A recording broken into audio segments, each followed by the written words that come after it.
I watched snow hammer Chicago in thick white sheets that night. You know those blizzards that erase the streets and make every familiar corner look completely strange. Most local flights were grounded. Every single train got delayed. Cabs crept down the salted avenues with their wipers fighting an absolute losing battle against the storm. Right in that white chaos, the Caldwell Crown Hotel stood like a massive fortress of warm golden light. Its towering glass front glowed warmly against the freezing dark. That signature red awning stretched proudly over the polished marble doors. Inside the grand lobby, the air felt warm, smelling faintly of expensive cedar and bergamot. Crystal chandeliers threw soft amber light across velvet sofas and onto the long mahogany front desk where uniformed staff wore perfectly practiced smiles. Wealthy tourists brushed past me with their expensive leather bags, quietly complaining to each other about the weather. The place was packed tight, yet the staff handled everything with absolute practiced calm. But as I watched, that warmth was completely fake. Underneath the golden lights and the soft lobby jazz, this place held a freezing chill that had absolutely nothing to do with winter. Let's think about this together. They confused bought luxury with real kindness, presentation instead of actual care. I was standing there when this elderly woman walked in, slow and freezing. Her heavy woolen coat was soaked dark with snow at the shoulders. Her worn shoes left tiny wet puddles on that pristine marble. She held a beat-up canvas bag in one hand, clutching a thin scarf in the other. Her pure white hair was tied up in a simple knot. It had blown loose outside, and her cheeks were bright red from the freeze. I didn't know her yet, but this was Adelaide Caldwell, 74 years old. She shuffled over to the front desk, resting a shaking hand gently on the marble.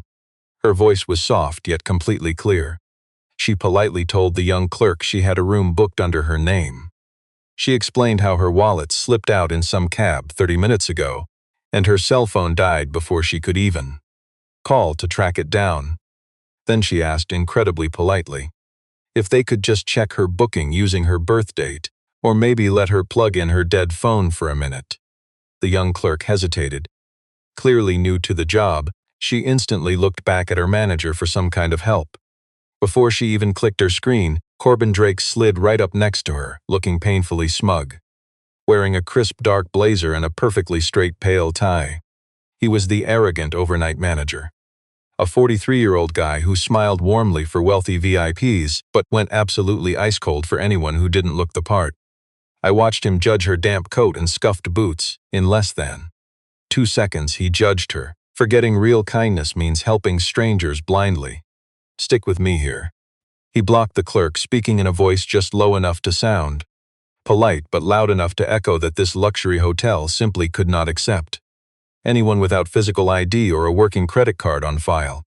Adelaide held her head high. The elderly stranger repeated her name twice, slowly offering her birth date as proof. She pleaded that if she could just charge her phone for a few minutes, she could call her family and fix this entire misunderstanding. She wasn't begging for free handouts. She just needed time. Corbin simply tightened his thin lips. He refused to check the computer. He wouldn't even glance down at the glowing monitor. Instead, he leaned in slightly and spoke in that same icy tone, telling her this 5-star hotel wasn't some free public storm shelter for passing strangers. Bystanders turned at the noise. A woman wearing a fur coat paused mid-step. Near the elevators, a young businessman raised his smartphone to record the scene. Not out of concern for the stranger, just cheap curiosity. We've all witnessed this silence. It spread around the lobby desk like a ripple of freezing water. Outside, the winter wind howled as the glass revolving doors spun again. A tired father stepped inside with his little girl, tucked close to his side, pulling a beaten nylon suitcase that had clearly traveled miles. The man was Oliver Bennett. He was 29 years old. Broad-shouldered and tall, built with the lean muscle of a guy who spent shifts climbing ladders and crawling through utility shafts. His short, dark brown hair was wet from the melting winter snow.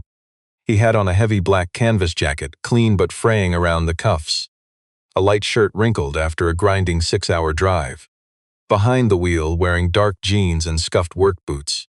Held securely in his arms, his daughter Matilda scanned the lobby with exhausted eyes. She was 6 years old, rather small for her age. Her light brown hair was tied back, a soft pink winter scarf wrapped tightly around her little neck twice. She clutched a stuffed rabbit, its gray fur rubbed completely flat from years of being squeezed by anxious little hands. Matilda battled severe asthma and the long drive from rural Indiana up to a Chicago pediatrician had left her totally pale and struggling to breathe. Her medical appointment was tomorrow morning. Oliver carefully set Matilda down on the floor, gently taking her small hand. You and I know his only goal was grabbing that room key and getting his sick kid to bed. Then he spotted the elderly stranger, and the harsh words from the front desk hit him in broken fragments. He slowed. He had a sick child against his side, a strict travel budget, and he had learned long ago that helping nameless strangers could swallow entire nights. He nearly looked away. He almost kept right on walking. But his daughter was already watching. She noticed the soaked coat, the shaking hand holding the bag, the freezing puddle forming around the unknown woman's boots. Those exhausted eyes looked up at her dad, giving a gentle tug on his heavy canvas sleeve. "Daddy," she whispered softly, "doesn't that lady have anybody helping her?" Oliver glanced down. Here's the real takeaway. Her question hit him right where his mother's memory lived. His mother raised him to believe that a good person helps simply because a faceless stranger is left out in the cold. And he taught Matilda that true generosity means giving without knowing who receives it. Matilda spoke again, even softer this time, almost completely to herself. What if that was Grandma? The child's question sank into Oliver's chest, a heavy reminder of how we treat vulnerable strangers. He knew if he just walked away, his little girl would learn a terrible lesson, that adults turn a blind eye to suffering, ignoring strangers because their pain belongs to someone else. He carefully placed his suitcase down. Giving Matilda's hand a firm squeeze, he knelt beside her. "Stay close to me," he whispered. He stood up and headed straight toward the reception desk. Before Oliver even reached the counter, the arrogant manager made things worse. Stepping out from the counter, he directed the frail woman, with a mocking, cruel smile, to immediately leave the reception area without receiving any help. He harshly stated the luxury hotel simply could not tolerate loitering strangers. When the elderly stranger calmly repeated that her reservation was under A.A. Caldwell, asking him to just check the system, the manager's smirk turned absolutely icy. "Caldwell," he sneered slowly, mocking the sound of the name. "That is quite a heavy name to just borrow, ma'am." A cruel ripple of quiet laughter echoed from the bystanders gathered nearby. One wealthy guest whispered to her husband that street scammers grew bolder every single year. Even folks who seemed caring just moments ago quickly looked away, feeling embarrassed for everyone except themselves. The unrecognized founder never flinched. She never raised her voice. She merely studied the faces of the selfish crowd. Slowly, with tired eyes that had weighed too many heavy burdens over the years to break under some manager's nasty sneer. Her expression showed zero panic, only a very deep sorrow. Plus something else, much quieter, yet vastly more heavy. Let's pause here. It was the look of a creator watching her own beloved work lose its soul.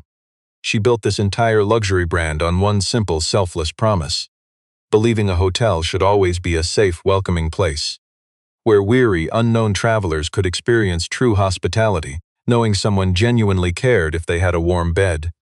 That pure kindness had grown the business from a tiny roadside inn to massive luxury resorts across 3 different coasts. Yet right now, standing nameless in her own flagship lobby, she watched that beautiful empathy die beneath a fragile manager's pathetic, petty ego. The cruel manager subtly waved over the security guard by the main doors. He spoke loudly, without any shame. Threatening the unrecognized owner, he demanded she leave the premises within 60 seconds or be forcefully removed as a public nuisance. The elderly woman tilted her head. "Are you seriously going to throw a 74-year-old woman into a freezing snowstorm?" she asked, her peaceful tone making the horrible reality of his choice even darker. "I'm planning," the manager sneered, "to shield this hotel from useless liabilities. You and I know true character acts right here." Oliver heard this as he approached. Deep inside, his spirit grew incredibly calm and entirely resolute. Because the real danger wasn't some anonymous, shivering senior citizen desperate for shelter. The real danger was a little girl watching society deny a nameless stranger basic compassion. Picture this. Oliver stopped beside the stranger, careful not to crowd. He kept his voice completely steady and perfectly low. He calmly told Corbin to check the booking under the stranger's name. He suggested the unnamed woman wait in the lobby chairs while staff tried calling her family. He spoke exactly like he used to when handling building owners with broken boilers. Flatly, with the solid calm of a guy who had managed difficult, complex systems for his entire life. Corbin scanned Oliver's cheap winter coat, checked out his scuffed boots, then spotted the totally exhausted child standing just a few feet behind him. "And who are you?" he asked. "A guest," Oliver replied. "A guest with a booked room here, yes." "Well then, sir, I highly suggest you stick to your own travel plans. This stranger is not your problem." Oliver stared at the lobby windows. The snow was blowing sideways now. Then he turned right back to Corbin. "When you talk about pushing an old woman out into a freezing storm," he said, nodding at the glass, "she becomes the concern of anyone here with a working conscience." A few people nearby went dead silent. Corbin stiffly reminded him that the hotel had strict rules. That luxury properties couldn't just let random unverified strangers wait in the lobby. That if every single traveler with some sad excuse got a pass, the whole place would fall into absolute chaos. "I am not asking you to break a rule," Oliver said. "I'm asking you to remember that decent rules always leave room for simple human grace." Corbin stared him down for a minute, flashing a smug, arrogant little smirk. "And you're willing to blindly vouch for this total stranger?" Oliver glanced back at Matilda. She was still hugging her rabbit. He pulled the room key from his coat, setting it gently on the marble counter. "If this stranger has no room," he said, "give her mine. I will sign whatever forms you need me to." Adelaide slowly turned her head to stare at this man. For the very first time tonight, her tough composure finally cracked. Not from shock but warmth. He was sacrificing everything without even knowing who she was. She stayed silent, wanting to see just how far this pure anonymous kindness would actually go. Corbin let out a harsh laugh, telling Oliver to drop the fake hero act right now. Oliver didn't even blink. "I am not playing hero," he quietly replied. "I'm just trying to make sure my daughter doesn't grow up believing that staying quiet is the same thing as being polite." Corbin's smug little smile instantly vanished from his face. "Let's pause here." The crowd watching this stranger's defense had grown, and the clerk felt his power over the situation slipping away with every single word. He angrily turned his computer screen back toward himself, making a big show of typing fast. He warned Oliver that management held the right to cancel any booking used to harass hotel staff. The threat was crystal clear. Oliver had barely paid for one night. He had a sick daughter and just drove 6 hours through a brutal winter storm. But you see, true kindness risks it all. 2 keystrokes could toss him into the blizzard. A few wealthy guests murmured. One woman, in heels worth more than Oliver's car, muttered loudly. She claimed that desperate people always manufacture fake drama just for free room upgrades. By the elevator, a man sneered just loud enough for little Matilda to hear. He muttered that poor folks just love playing the victim. Matilda buried her face into her stuffed rabbit. Her tiny shoulders curled inward, a defensive reaction Oliver knew all too well from when cruel kids at school had chipped away at her spirit. Oliver knelt down right there, gently lifting her chin with a single knuckle. "You never have to believe the ugly things strangers say about us," he promised. "You just have to remember that we stay kind, even when other people refuse to." She nodded softly against his warm palm. He stood up. He didn't bother glaring at the rich woman. He ignored the cynical man, his focus locked entirely on manager Corbin. "If this luxury hotel cancels my room because I sheltered a helpless stranger from the blizzard," he said, "then go right ahead. But I demand the official cancellation reason to reflect exactly what just happened here. Please type these exact words. Reservation canceled because this guest refused to let hotel management kick an elderly, unknown woman out into a dangerous blizzard." The whole lobby went dead silent. Corbin's hand just hovered over the keys. Somewhere in his panicked mind, Corbin had heard the faint click of a phone recording. You and I know that when stubborn pride collides with deep humiliation, people rarely make wise choices. Corbin spun toward the security guard. "Escort these people far away from my front desk," he ordered. The guard paused. He glanced at the frail stranger, then Oliver. He took one slow step forward but refused to lay a hand on anyone. Oliver subtly shifted his shoulder, keeping his young daughter safely tucked behind him. It was the calm stance of a protector, a man fiercely guarding the vulnerable without expecting a reward. Right at that precise tense moment, the private elevator across the Grand Hotel lobby gave a chime. The polished brass doors glided open, revealing three distinct figures. Two sharp assistants in black flanked a woman whose mere presence silenced the room by her third step. Her name was Audrey Caldwell. She was 28 with dark hair. Her calm, striking features had graced countless business magazine covers, branding her as the face of a new generation of hotel leadership. She wore a tailored ivory dress that hugged her frame perfectly. The sharp V-neck and sweeping hem caught the lobby lights as she walked. Her dark hair rested softly against her shoulders. Now let's retrace her steps. She had spent the last hour upstairs giving a heartfelt speech at the hotel's yearly Children's Hospital charity benefit. She spoke passionately about genuine hospitality, highlighting the true warmth of the Caldwell promise. She praised how her grandmother built this massive empire on one beautiful, simple belief: that no weary traveler should feel invisible. Yet now she walked into her own lobby, witnessing her manager order security on a selfless father holding the hand of a small, terrified little girl.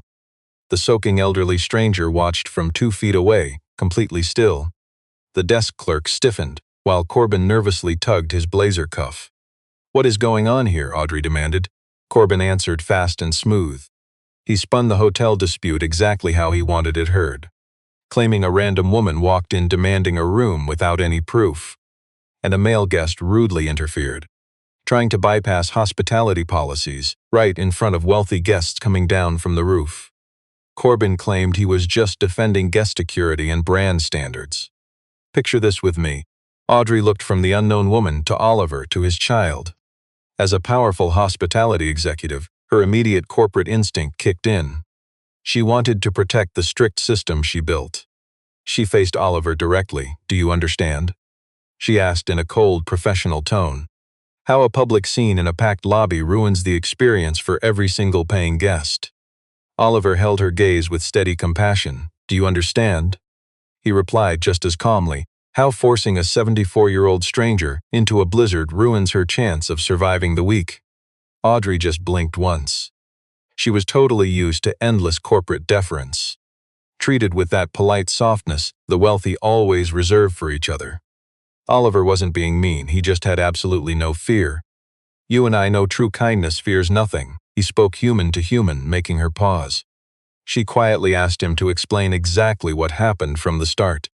He told the whole truth using short, incredibly precise sentences. He explained the anonymous woman claimed a room booking, lost her wallet in a taxi, and carried a dead phone. He noted this desperate stranger only asked for a few minutes to charge her device or have staff verify the reservation. He revealed the manager flatly refused to open the software or let the clerk check records, suggesting instead she abandon the property, even threatening to call the security team. He mentioned the cruel lobby laughter and how his young daughter had asked him why. He simply stated he offered up his own room, because a hotel booking dispute mattered way less than a stranger's safety. He never framed it as a petty complaint. It sounded like a factual safety report. He just finished speaking, stood quietly, and waited. Corbin desperately tried interrupting to preach about standard hotel procedures. Oliver barely turned his head. "I understand procedure," he replied. "I spent years doing building maintenance for large resorts. I absolutely know that guest security matters. But every good policy I ever read always left some room to be a decent human." Audrey stayed completely silent for a moment. Knowing this selfless man actually worked in hospitality management struck her in a huge, pivotal way. "What do you think we should have done?" she asked. Oliver answered without hesitating. The front desk staff could have simply seated the stranger in a supervised waiting area by the cameras. He pointed out a team member could have offered to make a quick phone call to help her out. "You and I see the truth here. Systems should serve humanity first, handling the disputes later." I told her they had a dozen choices before picking the worst one, which was throwing a helpless elderly lady right back into a freezing storm. Then I shared a thought you and I know is true. one she won't forget. A hotel can have marble underfoot and crystal chandeliers overhead, I told her quietly. But if there is zero kindness at the front desk, it is just a pricey building pretending to be a luxury spot. I could see my words hit her exactly right. I learned later she had preached the exact same message upstairs just an hour before. She told her staff the Caldwell Crown brand wasn't just selling rooms. They were selling the feeling of being genuinely cared for. Yet right here in her own lobby, just a regular dad was explaining to her calmly that the hotel bearing her family name was failing the exact thing she had promised everyone. She quietly watched her granddaughter's face. I didn't see any triumph in her eyes. Just a deep, patient sadness, waiting to see if the next generation would figure it out themselves. She hadn't given us her real name yet. She wanted Audrey to feel that heavy truth before actually facing it. Audrey turned slowly toward her, and I heard her voice finally soften. "May I ask your full name, ma'am?" The old woman didn't hesitate. "Adelaide Caldwell," she replied. A thick, heavy silence fell over the lobby. You know that kind of dead silence. It started right at the desk and rippled outward, hitting every person in the room one by one. The desk clerk recovered instantly. He just laughed. An awkward, nervous chuckle, and he shook his head. "Miss Caldwell," he told his boss quickly, "last names are not exactly unique. This lady is obviously trying to use your family name to get pity." But his voice was trembling now. That smug confidence he had when throwing her out was completely gone. Audrey finally looked at her with real focus. I watched her study the set of the lady's shoulders, her hands resting completely still on that old canvas bag, so incredibly patient. A calm, unshaken vibe that definitely didn't look like someone faking it. You could see Audrey's brain racing, catching all these tiny details and refusing to ignore them. She opened her canvas bag with slow, steady fingers. The entire room, myself included, unconsciously leaned closer. She didn't pull out an ID. She didn't reach for a credit card either. Instead, she pulled out a tiny faded velvet box. Dark green, its corners worn smooth by time. She popped it open. Inside was a single brass key polished to a rich gold. The metal had tiny letters carved into it, clear enough that I could read them from where I stood. "Founder's Master Key," it read. "Adelaide Caldwell." Audrey completely stopped breathing for one long beat. She had obviously seen that key before. Turns out it had sat locked in a glass case at the corporate headquarters for years. I'll never forget it. It was the antique key from the first hotel her grandmother opened 50 years ago. A symbolic family heirloom passed down only to whoever held it. The ultimate controlling ownership of the chain. Stick with me. You definitely couldn't forge this thing from a simple photo. I watched Adelaide set that key gently onto the marble. Then from her worn bag, she pulled out a second item. A thin black metal card, completely blank except for one clearly embossed silver crown. She handed it over. The desk clerk's hand was visibly shaking as she took it. The clerk slid it into the hidden executive slot right beneath the main screen. The hotel system didn't hesitate. Crisp white text flashed across the panel in silent, decisive letters. "Controlling owner verified, Adelaide Caldwell." Honestly, the entire lobby completely froze. Even that soft lobby music from the speakers seemed to pause between the notes. The woman in the fur coat beside me, who had earlier whispered about scammers, quickly lowered her head. A guy standing near my kids quickly pocketed his phone, without even finishing the recording. Corbin turned so pale that manager Audrey actually noticed it through her own absolute shock. Adelaide shifted her calm gaze back to him. Her voice remained incredibly soft. "You didn't refuse me just because I had no room," the old woman said. "You refused me because you simply decided I didn't deserve to be treated with kindness." Corbin's jaw dropped. All that spilled out was a pathetic string of small, broken apologies. He stammered that he just hadn't recognized her. He swore if he had only known who she truly was, he would have handled the whole situation differently. He claimed his only goal was just maintaining their strict hotel standards. Adelaide just listened without interrupting. When he finally stopped, she quietly delivered the one truth he wasn't ready for. "That is the problem," she whispered. "You only decide to be kind the moment you realize the person standing right in front of you holds power." The entire hotel lobby stopped breathing. You and I both know those words weren't just for Corbin. Audrey lowered her eyes, realizing it too. They struck hard against the entire corporate culture of the hospitality brand she ran. Adelaide continued speaking without ever raising her voice. We all just listened. She explained how, over the course of the past 6 months, she had been getting handwritten letters from frustrated guests all across the country. An elderly widow in Denver flatly denied a room reservation she'd held for 2 months, all because her credit card was compromised right after a long hospital stay. A retired military veteran in Boston practically asked to leave a Caldwell Crown lobby because he had simply sat there too long waiting for his daughter's flight. A Phoenix schoolteacher, dressed plainly in casual clothes after a grueling bus ride, being quietly told that this luxury hotel just wasn't the right fit for her.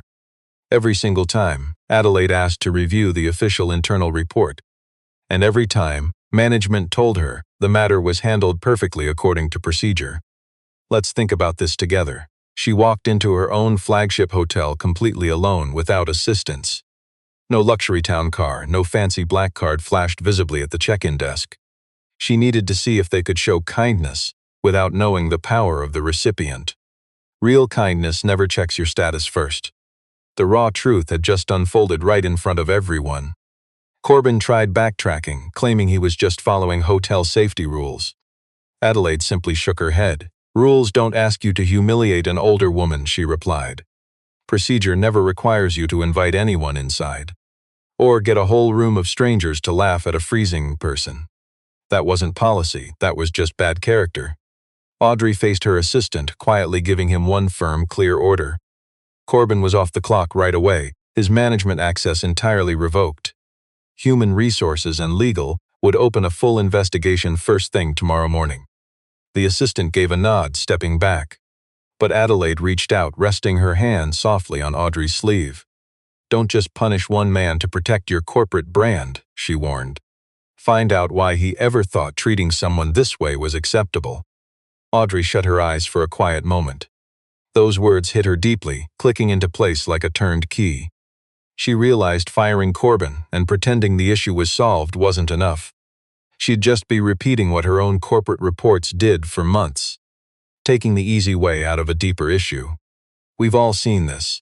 Her company had started rewarding fake surface-level polish, while quietly ignoring the cruelty shown to anyone lacking obvious wealth.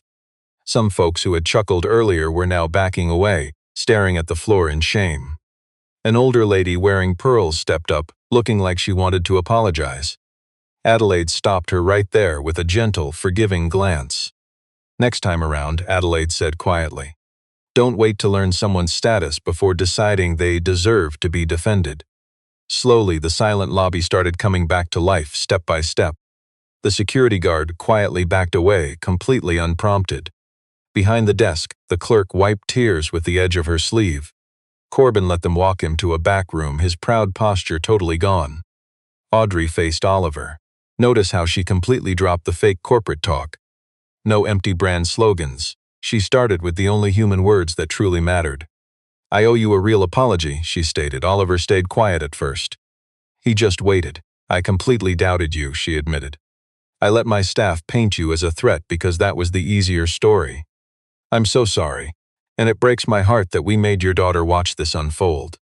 Then she slowly knelt in her expensive dress, bringing herself right down to Matilda's level. Matilda stared back with very cautious eyes. Audrey's tone grew gentle, a warmth her corporate board members had never, ever heard. I'm so sorry, sweetheart, she whispered. I'm sorry adults acted badly tonight, right in a place meant to keep you safe. Matilda quickly glanced up at her dad. Oliver gave a tiny, reassuring nod. Matilda turned her eyes back to Audrey. She just needed a warm place to sit down, the little girl said simply. We can all learn from that. The lobby fell totally silent. The adults spent minutes debating hotel brands and verification, missing the real human element. Yet a child's 8 words revealed what we all know: true kindness is blind. Known from the very first second. Audrey stood, turning to her team. She ordered the finest suite, clean sheets, and a humidifier sent up right away. Hot soup and milk for the girl, tea for Adelaide, plus a private car at 6 in the morning to safely deliver Oliver and Matilda to their hospital visit. Oliver offered a quiet thanks. I didn't do this for a room upgrade, he clarified. I acted so my daughter wouldn't learn to ignore a stranger with nothing to offer. Audrey met his eyes for a long moment, absolutely no flirtation in it. It was something quieter, far more important. She was a powerful executive recognizing, perhaps for the very first time in a long while, a quiet strength that had absolutely nothing to do with wealth. He hadn't bowed to her status or tried to win her favor. He just stood up for a nameless old woman in a damp coat right before a hotel lobby packed with strangers. Adelaide observed this pure exchange in silence. She had lived long enough to see that a woman who had everything could still be completely floored by a man offering blind decency to someone he didn't even know. Before the father and daughter reached the elevator, Audrey asked if they needed anything else. Oliver looked down at young Matilda. "Just a humidifier," he replied. "She struggles with asthma. The dry winter air makes her nighttime cough much worse." Audrey nodded, and her staff member sprang into action immediately. It was a minor detail, confirming a pure selflessness she had only sensed earlier. Even surrounded by free luxuries, this father prioritized his vulnerable child above all else. The winter storm finally broke overnight, and morning brought a stillness. Fresh snow covered the city, smooth and bright. The Caldwell Crown's lobby was bathed in a soft, pale morning light. The reception staff moved differently now, working with a deliberate, gentle courtesy.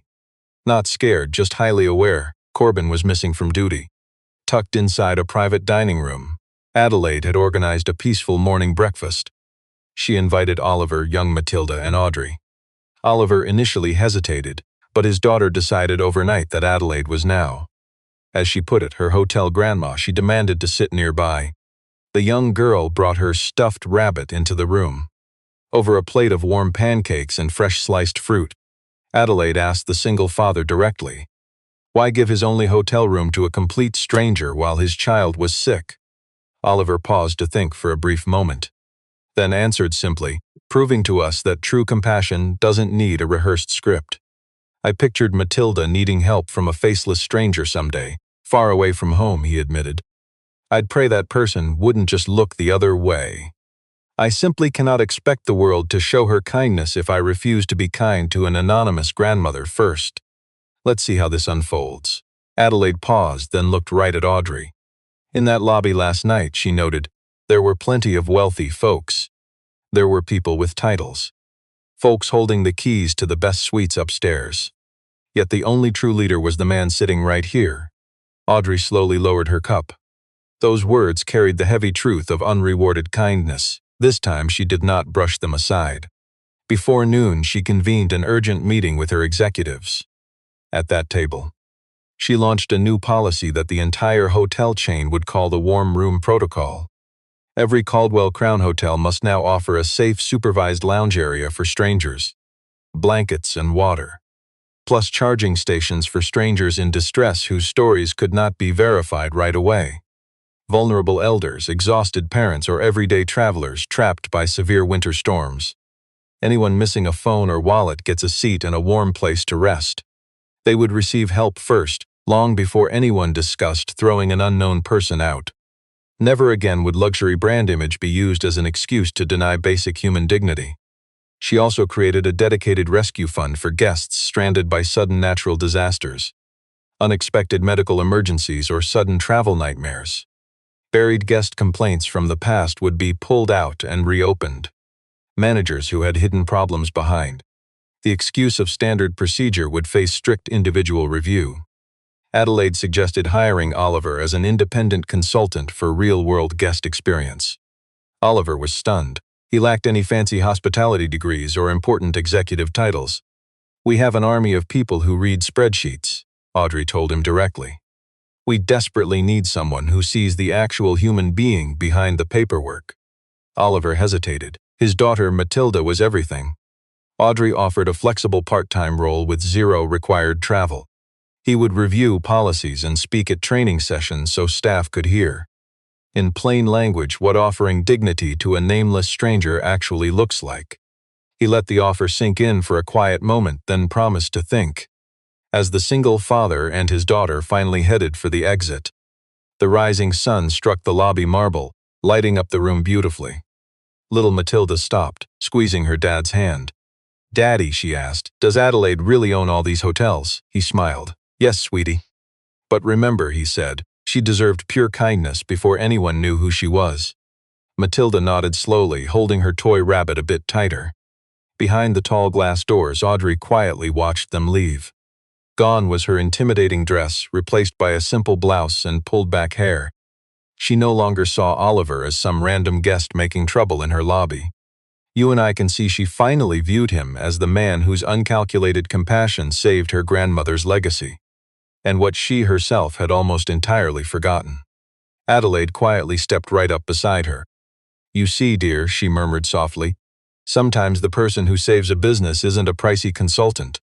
It is the one person with the courage to treat an unknown stranger with kindness. Audrey just listened in silence. She watched the single father and little girl vanish into the glaring snow, that tiny pink scarf bouncing, the stuffed rabbit clutched tightly in the child's small arm. She let the raw moment end without speaking. Words could wait for another day. Right then, she just stood by the window, feeling the gentle spark of pure gratitude taking root inside her. Oliver Bennett thought he was just shielding a forgotten old lady from the winter chill. He had no clue he was rescuing a hotel billionaire. He absolutely never realized that just one pure act of blind generosity would humble a powerful executive and ruin the career of a manager who judged guests by their coats. It would forever change how a massive hospitality brand treated seniors, the sick and the desperately unlucky. You and I know the real beauty. He knew none of this stepping into the cold, his little girl's hand resting warmly inside his own. He only cared that his daughter asked him a hard question in that crowded lobby, and he answered her without using a single word. He responded through a pure, uncalculated choice right before her very eyes.